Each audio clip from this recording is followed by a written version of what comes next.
Papa, salon du monde musulman, c'est vrai que c'est une bid'a.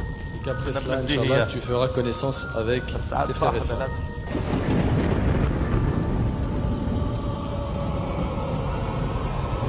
Si tu mets là, toi tu cherches quoi? Tu cherches le cinéma? Parce que si tu cherches la vérité, ta caméra tu peux te l'arranger. C'est pas la vérité, on va trouver, on est dans l'islam.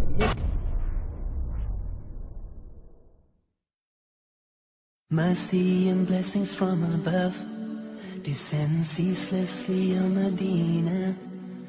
People feel the joy, people feel the love in the city of Rasulullah.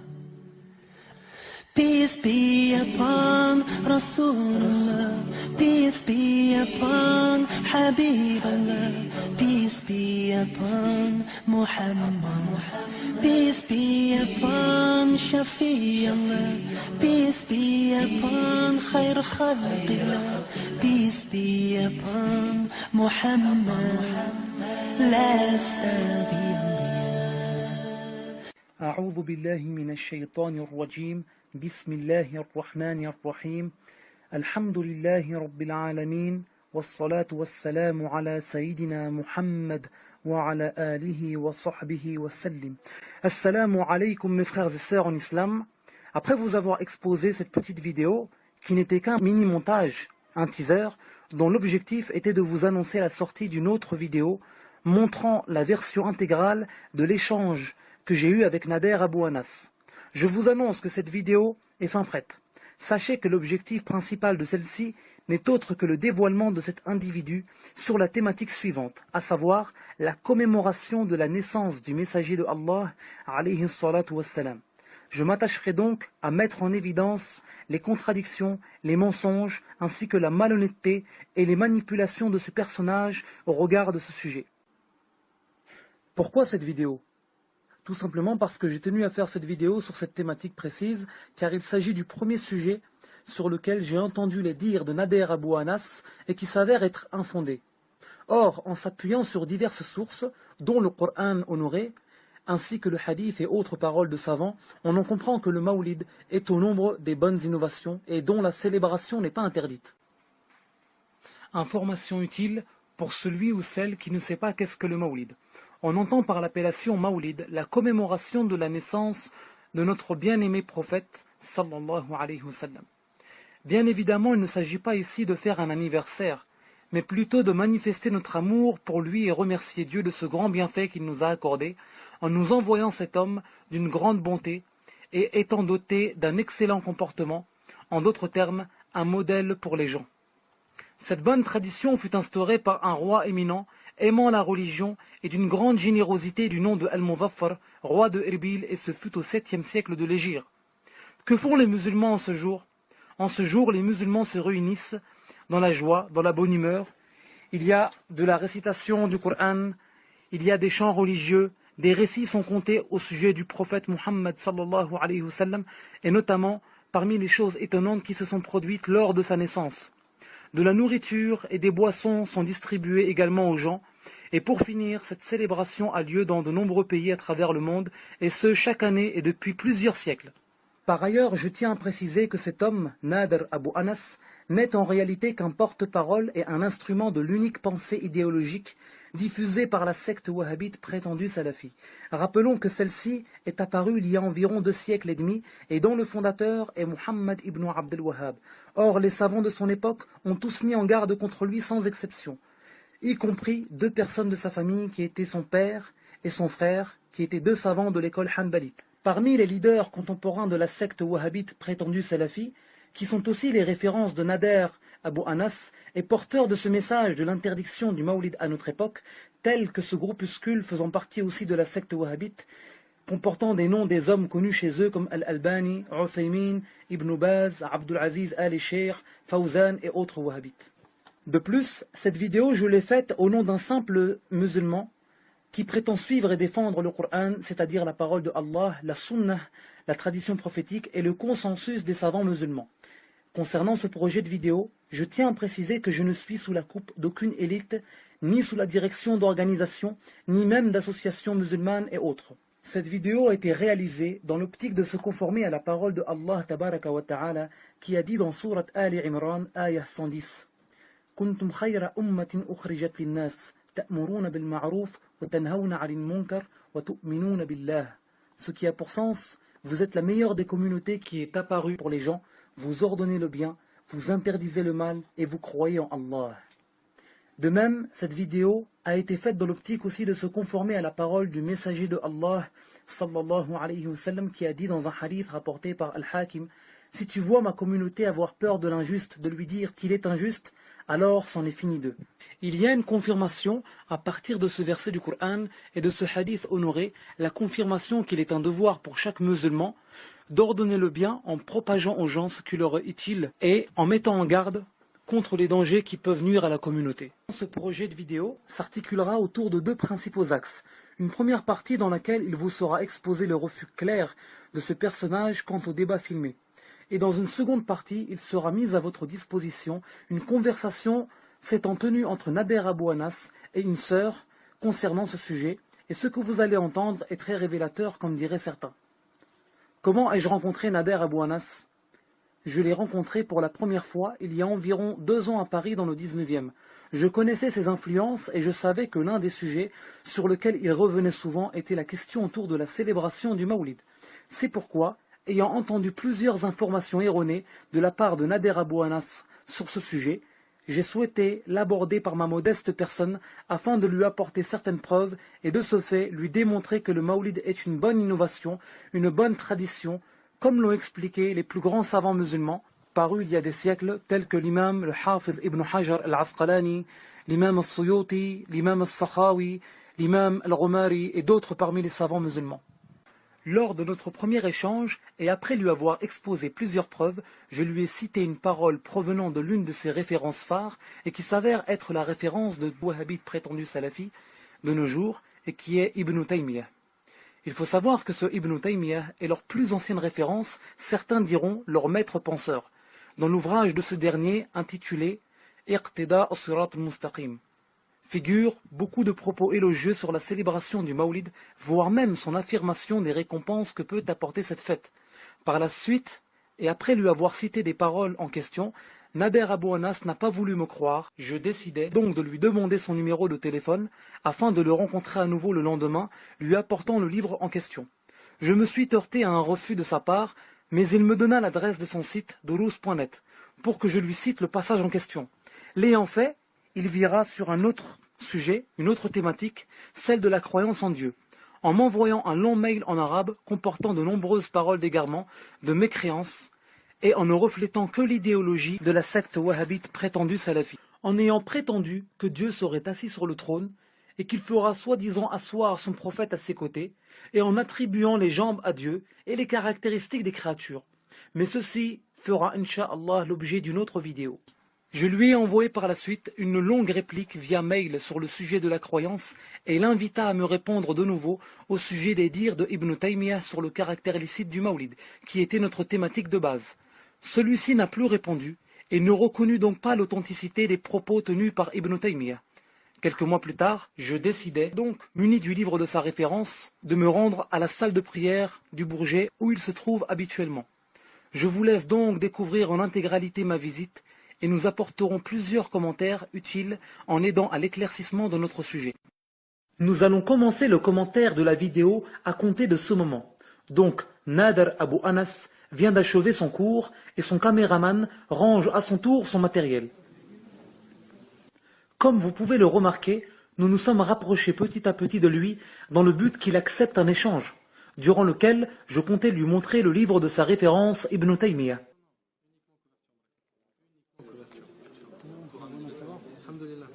Bon, en fait, j'avais vu un truc sur internet. C'est Mawlid encore? Non, juste, je vais pas rester longtemps, je suis juste Parce que là, il y a une soeur qui m'attend déjà. Ouais, non, Et il y a un frère, il m'attend il y a 2 secondes. Observez, lors de notre première rencontre, il m'avait demandé de lui apporter cet élément, cette preuve, et maintenant que je lui rapporte cela, il me fait comprendre qu'il a telle et telle chose à faire. Finalement, Après l'avoir attendu quelques minutes, il se joint à nous et la conversation a enfin pu avoir lieu.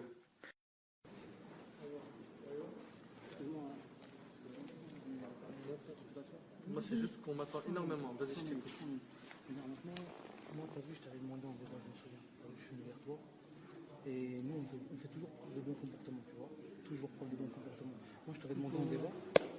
Comme vous pouvez le voir, Nader Abou Anas s'est assez rapidement rendu compte que cette entrevue était filmée. Et comme à son habitude, il a l'air très content et très à l'aise de se faire filmer. Mais vous remarquerez le changement radical de sa réaction à la fin de la vidéo. Et pour les personnes qui ne comprendraient pas notre démarche qui a été de le filmer et qui pourraient se dire « Mais pour quelle raison ils ont filmé cet homme et ne lui ont pas tout simplement donné le conseil en toute discrétion ?» Nous répondons à cela qu'il faut savoir que Nader Abou Anas est un homme qui se met souvent sous les feux des projecteurs pour parler en public au nom de la religion de l'islam. Or, il a commis plusieurs erreurs, et ces erreurs, tout justement, restent accessibles sur la toile d'Internet. C'est pourquoi il est important que les gens soient avertis afin qu'ils n'adhèrent pas à sa vision erronée. Et sans oublier que lui-même avait indiqué dans l'une de ses audios que s'il se trompait sur un des sujets, qu'il fallait le corriger en public. Je vous laisse écouter un extrait d'un de ses cours contenant ces propos. Pour finir, et ce moment-là est très important pour moi, sachez que celui qui se trompe concernant la religion d'Allah tabaraka wa ta'ala et qui le fait en public, c'est un prêcheur par exemple, c'est un talib ilm qui fait da'wah, c'est un imam, c'est un savant, c'est quelqu'un qui a parlé, qui a passé un message en public et il s'est trompé en public, il doit dire en public qu'il s'est trompé et divulguer ses erreurs en public car il n'est pas permis de cacher ses défauts dans ce cas-là. Et vous vous rappelez que j'avais dit pour ceux qui suivent nos audios, dans pas mal de dars, si je me trompe dans un dars, il suffit de me le dire avec les preuves afin que je revienne sur mes paroles. N'est-ce pas? Moi, je t'avais demandé en débat, tu vois, tu m'as dit je prends des cours de fiqh et j'en reçois aussi. Ça m'intéresse pas, ça. Non, c'est pas ça, regarde. Moi, je t'ai rapporté le livre. Moi, je t'ai rapporté le livre. Bah, qu'on garde en mémoire. C'est du cinéma? Non, parce que tu Non, m'en gardes pas du contre tout. nous, C'est de la religion. Ici, lorsque je lui dis qu'il met en garde contre nous, c'est-à-dire contre les musulmans de Ahlus Sunnah wal Jama'a qui célèbrent le Mawlid. Puis à cet autre instant, comme vous pouvez le voir, je lui expose le livre de sa référence et dans le même temps, Nader Abou Anas se montre agacé. Je vous laisse en déduire les causes par l'expression de son visage. C'est de la religion. Oui, c'est bien sûr. Et tes mises en garde ne sont pas fondées. Ibn Taymiyyah, regarde, il fait l'éloge du Mawlid ici. Regarde, Ibn Taymiyyah, Ibn Taymiyyah, ici, il fait l'éloge du Mawlid. Regarde, juste ce que tu dis. C'est des preuves, c'est des dalil. J'ai des preuves dalil, mais moi je les ai, moi, dans Iqtada Siratal Mustaqim. Amène-moi mon PC, s'il te plaît. Je lui ai donc rapporté le livre dont l'auteur est Ibn Taymiyyah, avec une maison d'édition neutre et qui plus est connue dans le monde musulman. Elle se nomme Dar al-Hadith. Observez. Au lieu de consulter directement l'ouvrage se trouvant sous ses yeux, il trouve le moyen qu'on lui fasse parvenir son ordinateur portable. Attends, non, regarde, dis ça s'il te plaît. Juste, que tu dises ça, d'accord? Jusqu'à sallallahu alayhi wa sallam. قد يفعل بعض الناس ويكون له فيه أجر عظيم لحسن قصده وتعظيمه. Continue la suite. Non. Mais continue la suite, mon frère. Mais attends, excuse-moi. Non, déjà, attends, excuse-moi. Attends, mais sans parler. Moi, je te demandais juste de me traduire ça la mot à mot. Et quand toi tu viens, tu prends un verset, Ya ayyuhalladhina amanu la taqrabu as-salat, tu t'arrêtes à ça? Non, moi je te demandais. Ensuite, je lui demande de simplement lire le passage de l'ouvrage en question en la traduisant en français par la suite. Mais vous allez voir son étonnante réaction. Regardez bien ce qu'il s'est produit. Je lui avais simplement demandé de lire et de traduire en français un des passages du livre de sa référence Ibn Taymiyyah parlant au sujet du Mawlid. Non seulement il n'a pas voulu traduire la parole en français, et au final, il a lu une partie de la parole en arabe en s'arrêtant et en me disant de continuer la suite. Alors qu'il n'y a pas de suite, car s'il y en avait une, il l'aurait lu sans problème. Et pour finir, il cite un verset qui n'a rien à voir avec notre sujet afin de fuir et de ne pas traduire en français la parole demandée. En réalité, il a cité la moitié d'un verset pour me faire passer pour celui qui lui demande de lire la moitié d'une parole. Afin que les choses soient clarifiées et que soit mise en lumière la vérité aux yeux de tous, j'ai préparé pour vous un petit exposé réunissant le livre que j'ai montré à Nader Abou Anas ainsi que d'autres livres. Nous allons commencer par ce fameux livre dont le titre est Iqtida as-Sirat al-Mustaqim, dont la maison d'édition est Dar al-Hadith. À la page 254 de l'ouvrage de cette édition, voici la parole que j'ai demandé à Nader Abu Anas de lire. يقول ابن تيمية فتعظيم المولد واتخاذه موسما قد يفعله بعض الناس ويكون له فيه أجر عظيم لحسن قصده وتعظيمه لرسول الله صلى الله عليه وسلم. Donc Ibn Taymiyyah dit ce qui a pour sens en français: célébrer le Mawlid et le prendre comme une occasion religieuse qui se répète chaque année comme certains le font, il y a en cela une grande récompense pour sa bonne intention et pour sa glorification du prophète sallallahu alayhi wa sallam. Fin de citation. Dans cette phrase, Ibn Taymiyyah dit clairement que ceux qui fêtent le Mawlid obtiennent une grande récompense. Il considère donc que faire le Mawlid est une bonne innovation.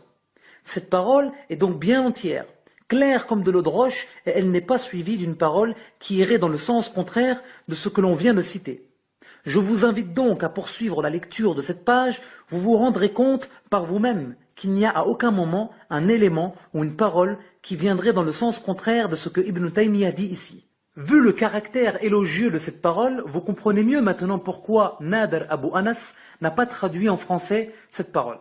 Car bien entendu, il savait qu'il était filmé et qu'il y avait ses élèves près de lui, et parce qu'il a pleinement conscience qu'il a enseigné le contraire, en ayant prétendu que cela serait haram, interdit. Donc, tout en sachant qu'il a contredit sa référence sur ce point, et que sa référence dit que cette fête peut apporter des récompenses. Donc, au regard de cette contradiction et de cette incohérence, la question que j'ai à te poser, Nader Abu Anas, est celle-ci.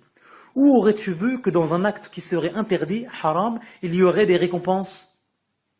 Supposons qu'une personne qui boit de l'alcool, par exemple, qui bien entendu est un acte qui est blâmable, haram, selon le jugement de Dieu, interdit, et qui dirait pour tenter de justifier son acte: je bois de l'alcool, mais je n'ai pas une mauvaise intention. Je fais cela, mais j'ai une bonne intention. La question est celle-ci. Est-ce que parce que cette personne argumenterait ainsi, son acte serait autorisé et le sauverait du péché? Bien évidemment, non, car il est connu d'évidence dans la religion musulmane et par unanimité que boire de l'alcool est interdit. Et ici, en l'occurrence, Ibn Taymiyyah n'a jamais dit que célébrer le Mawlid est un péché. Réponds-moi s'il te plaît à la question. Réponds-moi à la question. Réponds-moi à la question. Quand tu dis... Il n'a pas fait l'éloge du Mawlid. Il n'a pas fait l'éloge du Mawlid. En français, dis-moi ce que ça veut dire. Il n'a pas fait l'éloge du Mawlid. Persévérant sur le mensonge et n'ayant de cesse de lui demander de traduire en français la parole en question, celui-ci ne veut toujours pas traduire, et lorsque je lui dis que dans ce livre, Ibn Taymiyyah a clairement fait l'éloge du Mawlid, il se cache derrière sa malhonnêteté intellectuelle à vouloir me dire qu'Ibn Taymiyyah n'a pas fait l'éloge du Mawlid. Tout en sachant que l'on a éclairci cette parole et qu'il est clairement stipulé dans celle-ci un éloge en faveur de ceux qui fêtent le Mawlid, alors de deux choses. L'une, soit il sait lire l'arabe mais ne comprend pas ce qu'il lit, ou soit au contraire, il sait très bien lire l'arabe et comprend très bien ce qu'il a lu, mais cherche à dissimuler la vérité.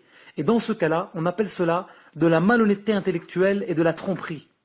Mais je vais aller plus loin dans mon analyse en terminant mon exposé, en vous montrant d'autres ouvrages provenant des plus grandes références de Nader Abu Anas. Il vient donc de nier qu'Ibn Taymiyyah a fait l'éloge du Mawlid, comme vous pouvez le voir. En réalité, la suite que Nader Abu Anas cherchait dans ce livre est en fait une autre phrase qui se trouvait quelques pages avant la parole que l'on a analysée.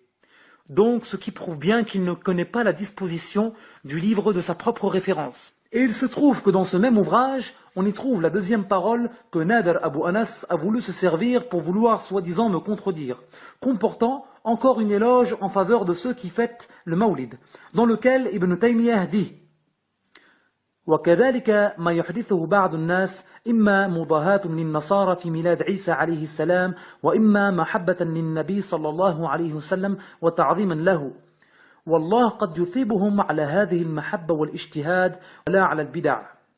Donc Ibn Taymiyyah dit ce qui a pour sens en français: également ce que certains innovent, soit par imitation des chrétiens, soit par amour du prophète et par glorification.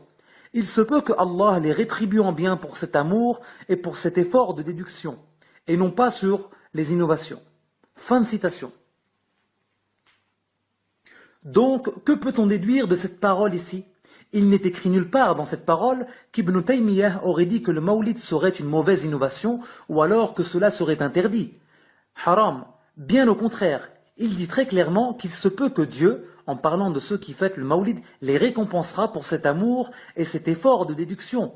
Alors que pour monsieur Nader Abu Anas, cela n'est pas une éloge. Et cette deuxième parole était tellement une éloge et une parole dérangeante pour le groupe prétendu salafi, car cela provient de leurs propres références et de leurs plus anciennes références, que même un des gourous de cette secte, dont le nom est Mohammed ibn Salah al-Uthaymin, mort en 2000, figure très connu dans le wahhabisme et bien sûr une grande référence pour monsieur Nader Abu Anas, et qui connaît mieux que lui les ouvrages de Ibn Taymiyyah, est allé lui-même jusqu'à les répliquer contre Ibn Taymiyyah.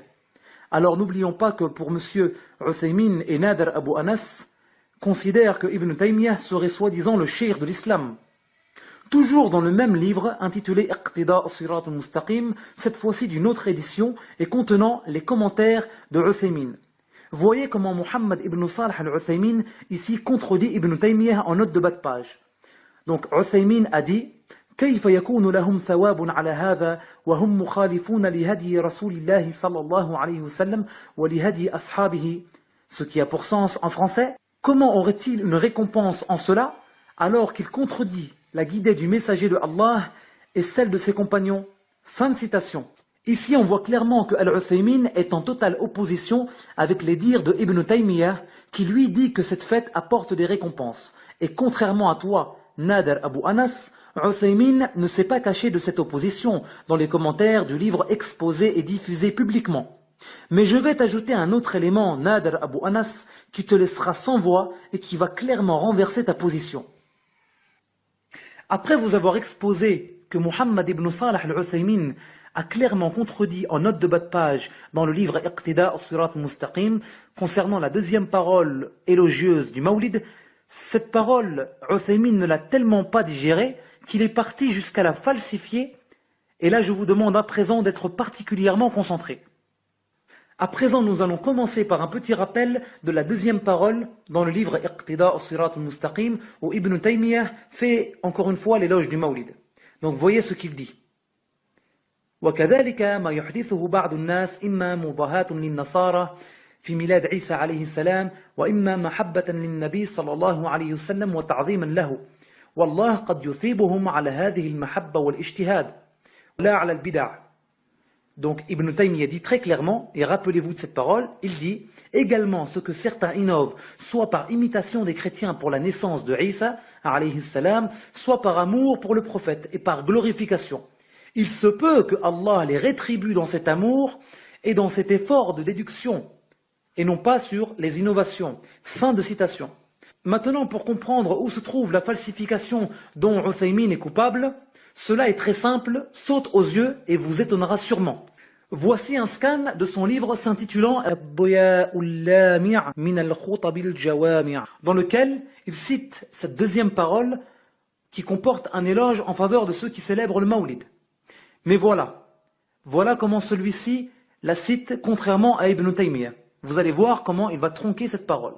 Donc Uthaymin dit قال شيخ الإسلام في كتابه اقتداء الصراط المستقيم ما يحدثه بعض الناس إما مضاهاة للنصارى في ميلاد عيسى عليه السلام وإما محبة للنبي صلى الله عليه وسلم وتعظيما له.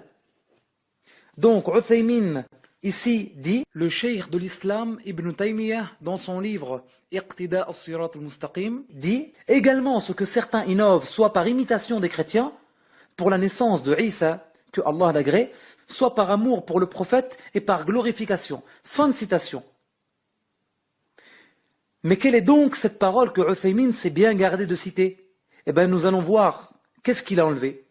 Juste après wa ta'ziman lahu, Ibn Taymiyyah dans son contenu est censé dire Wallah qad yuthibuhum ala hadhihi al-mahabba wal-ijtihad, qui signifie en français et il se peut que Allah les récompense en bien pour cet amour et pour cet effort de déduction. Voici le passage que Uthaymin s'est bien gardé de citer.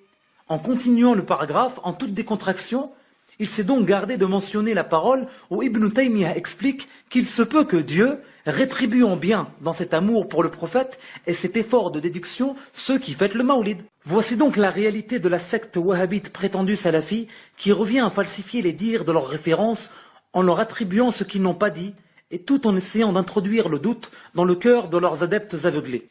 Mais à ce stade, une question se pose. Si ces gens-là ont été capables, par l'aide de leur propre maison d'édition et de l'argent des pétromonarchies, de falsifier les livres de leurs propres références, alors qu'en est-il des livres des savants musulmans ayant vécu à l'époque du prophète jusqu'à nos jours? Comment, après cela, pouvons-nous avoir confiance en de tels individus, aussi trompeurs que falsificateurs? À ce titre, rappelons-nous de la parole du messager de Allah, sallallahu alayhi wa sallam, qui a dit ce qui a pour sens, celui qui nous trompe n'est pas des nôtres. Pour finir, si ces paroles ne comportaient pas un éloge en faveur de ceux qui célèbrent le Mawlid, selon les dires de Nader Abu Anas, alors pourquoi est-ce que Uthaymin, sa référence, dans les notes de bas de page du livre Iqtida as-Sirat al-Mustaqim, a répliqué à Ibn Taymiyyah, puis par la suite a tronqué cette même parole de Ibn Taymiyyah en n'en citant qu'une partie dans un autre ouvrage? On en conclut donc que ces paroles sont bel et bien des éloges en faveur de ceux qui célèbrent le Mawlid. Information utile. Sachez que même si Ibn Taymiyyah nous fait remarquer que la célébration du Mawlid est une chose qui n'a pas été faite par le prophète, ni par les compagnons, ni même par les savants des 3 premières générations, cela n'implique pas qu'il aurait qualifié cet acte honoré comme étant une mauvaise innovation ou un acte interdit. À ce titre, nous allons terminer cette exposition en délivrant une dernière information que je qualifierais de cerise sur le gâteau, et qui montrera encore une autre contradiction entre Nader Abu Anas et sa référence phare, Ibn Taymiyyah, au sujet de l'innovation. On vous laisse visionner un extrait de l'un de ses cours à ce sujet. Et méfiez-vous des nouveautés, car toute innovation est un égarement. Méfiez-vous des nouveautés. Méfiez-vous des fêtes. Méfiez-vous des adorations. Méfiez-vous du dhikr. Méfiez-vous des prières. Tu veux vraiment prouver ton amour pour le prophète, alayhi salatu wassalam, suis sa sunna, essaye de lui ressembler dans son comportement et dans toutes les choses. Donc, ceux d'aujourd'hui qui fêtent le Mawlid, qu'ils sachent que c'est une innovation qui n'a pas sa place dans la religion. C'est une innovation qui n'a pas sa place dans la religion. Bien sûr, nous savons que les innovations ne sont pas toutes mauvaises dans l'absolu, car il y a en islam de bonnes innovations, tout comme de mauvaises innovations. Et ceci figure dans le livre du Coran, dans la tradition prophétique et dans les ouvrages des savants musulmans, qu'ils fassent partie des 3 premières générations ou bien ceux d'après. Et cela fera, incha'Allah, l'objet d'une autre vidéo. Mais pour le moment, nous allons plus parler de nouveau de cette nouvelle contradiction entre Nader Abu Anas et sa référence Ibn Taymiyyah. Sachez qu'une parole montrant l'existence de la bonne innovation et de la mauvaise innovation a été dite par l'imam, le spécialiste jurisconsulte, à savoir Muhammad ibn Idris al-Shafi'i, né en 150 de l'Hégire et décédé en 204 de l'Hégire, qui est également le fondateur de l'école de jurisprudence shafi'ite et faisant partie des musulmans des 3 premières générations. Cette même parole de Shafi'i a été rapportée par le grand savant, le Hafiz ibn Hajar al-Asqalani, l'imam al-Bayhaqi, décédé en 458 de l'Hégire dans son livre Manaqib al-Shafi'i, et par l'imam Abu Nu'aym dans son livre Hilyat al-Awliya. Cependant, l'authenticité de cette parole est souvent remise en question par certains adeptes de ce groupe prétendu salafi. Et la cerise sur le gâteau, monsieur Nader Abu Anas, sache que la prunelle de tes yeux, l'élu de ton cœur, est probablement l'un des seuls que tu t'obstines à appeler à tort Shaykh al-Islam, à savoir Taqiyuddin Ahmad ibn Taymiyyah al-Harrani, a lui-même reconnu l'existence de la bonne innovation et de la mauvaise innovation en rapportant cette même parole de l'imam al-Shafi'i dans son livre Dar'u Ta'arudi al-Aqli wal-Naqli, et aussi un livre qui a aussi pour titre Muwafaqatu Sahih al-Manqul li Sarih al-Ma'qul, dont la maison d'édition est Dar al-Hadith. Voici ce que dit Ibn Taymiyyah dans le tome numéro 1. Donc Ibn Taymiyyah dit قال الشافعي رضي الله عنه البدعة بدعتان بدعة خالفت كتابا أو سنة أو إجماعا أو أثرا عن بعض أصحاب رسول الله صلى الله عليه وسلم فهذه بدعة ضلالة وبدعة لم تخالف شيئا من ذلك فهذه قد تكون حسنة لقول عمر نعمة البدعة هذا الكلام أو نحوه رواه البيهقي بإسناده الصحيح في المدخل. Donc, Ibn Taymiyyah a dit ce qui a pour sens en rapportant la parole de Shafi'i. Donc, il dit, l'imam al-Shafi'i a dit, donc il dit, l'innovation est de deux sortes. L'innovation qui a contredit le Coran, la parole de Dieu, la Sunnah et l'unanimité, et ce qui est rapporté de certains compagnons du messager de Allah, sallallahu alayhi wa sallam, cette innovation est une innovation d'égarement. Et l'innovation qui ne contredit rien de tout cela, et qui peut être une bonne innovation, en raison de la parole de Omar ibn al-Khattab radiallahu anhu qui a dit « Ni'matul bid'atu hadhi » Quelle bonne innovation que celle-là. Ces paroles et ce qui est de cet ordre ont été rapportés par Al-Bayhaqi avec une chaîne de transmission sahih dans Al-Madkhal. Pour conclure, nous avons vu que les dires de Ibn Taymiyyah comportaient bien des éloges en faveur de ceux qui célèbrent le Mawlid et que Ibn Taymiyyah lui-même a rapporté le fait qu'il y a deux sortes d'innovation, la bonne et la mauvaise. Donc à ce stade, comment vas-tu juger Ibn Taymiyyah, Monsieur Nader Abu Anas, ainsi que vous, les prétendus salafis? Allez-vous dire de lui qu'il vous incite au haram, à l'interdit? Allez-vous dire de lui qu'il est un mauvais innovateur? Je ne pense pas que vous ferez cela.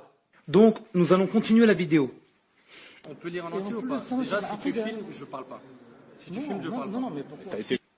Il dit que si on le filme, il ne parle pas. Mais lorsqu'il s'agit de se faire filmer et de parler au sujet du Mawlid et de contredire les preuves rapportées de manière claire dans les textes, ainsi que les dires des savants, là, il ne trouve aucune gêne. Toi, tu cherches quoi? Tu cherches le cinéma? Non, Si je tu cherche cherches la le mémoire. cinéma, parce que si tu cherches la vérité, ta caméra, tu peux te la Je ranger. cherche pas la vérité. À ce moment-là, observez bien. Il fait preuve d'orgueil ainsi que d'énervement.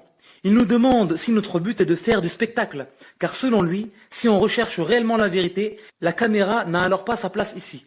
Mais nous te retournons la question. Quelles sont tes intentions lorsque tu te filmes durant tes prétendus cours, où tu as propagé plusieurs informations erronées sur divers sujets dont le Mawlid? Je cherche pas la vérité, on va trouver, on est dans l'islam. Moi, je mais là, t'es venu avec des bouquins. Ouais, mais tu connais le nom de cette personne. Excuse-moi, 2 secondes. Ouais. Là, moi, je te dis, ça m'intéresse pas ta vidéo. D'accord? Observez ce fait étonnant. Il vient de dire « Tu es venu avec des bouquins et tu filmes ». Il nous reproche donc de s'être présenté muni de livres de science tout en le filmant. Je rappelle ici que si nous avons agi ainsi, c'était pour voir si Nader Abu Anas allait reconnaître ce que sa référence Ibn Taymiyyah avait dit. Mais je vous laisse visionner ce passage. Apportez vos preuves si vous êtes véridique. Tu veux faire ça, ça s'appelle du spectacle. Non, c'est pas du spectacle. Quand tu te filmes, quand toi tu te filmes. Ouais, non, il n'y a pas de problème. Moi, je Regarde. viens avec des arguments. Mais là, Si lui te donne pas l'autorisation. Voilà, c'est de cette manière que s'est terminée la vidéo, suite à un échange court et écourté. Car M. Nader Abu Anas a estimé que notre démarche consistait à faire du cinéma d'après ses dires. Alors que mon objectif était d'entretenir une conversation sérieuse sur le Mawlid et ainsi de faire triompher la vérité par recherche de l'agrément de Allah et par amour pour mon prophète Muhammad sallallahu alayhi wa sallam. Mais celui qui fait du spectacle et de la mise en scène, ce n'est pas moi, Nader Abu Anas. Et je laisserai les gens juger, d'accord, de qui entre nous fait du spectacle et divertit les gens. Et je vous laisse visionner les compétences en tant qu'acteur et comédien de notre ami Nader Abu Anas.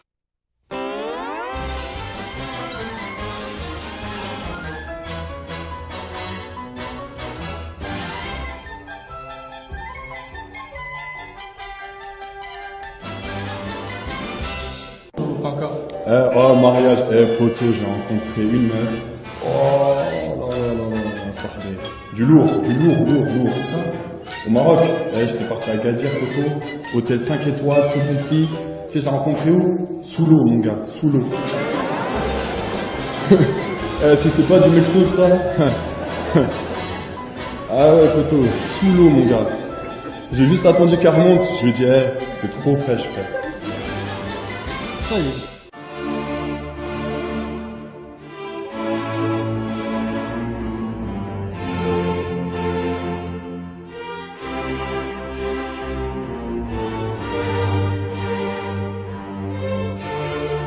Bien évidemment, cette vidéo n'était qu'une première partie au sujet du dévoilement de Nader Abu Anas. Il y aura une deuxième partie, et nous aurons sa version des faits au sujet de cette confrontation. Je ne vous en dis pas plus. Wallahu ta'ala a'lam wa ahkam wa barakallahu fikum wassalamu alaykum wa rahmatullahi wa barakatuhu. يا نبي سلام عليك يا رسول سلام عليك يا حبيب سلام عليك صلوات الله عليك يا نبي سلام عليك يا رسول سلام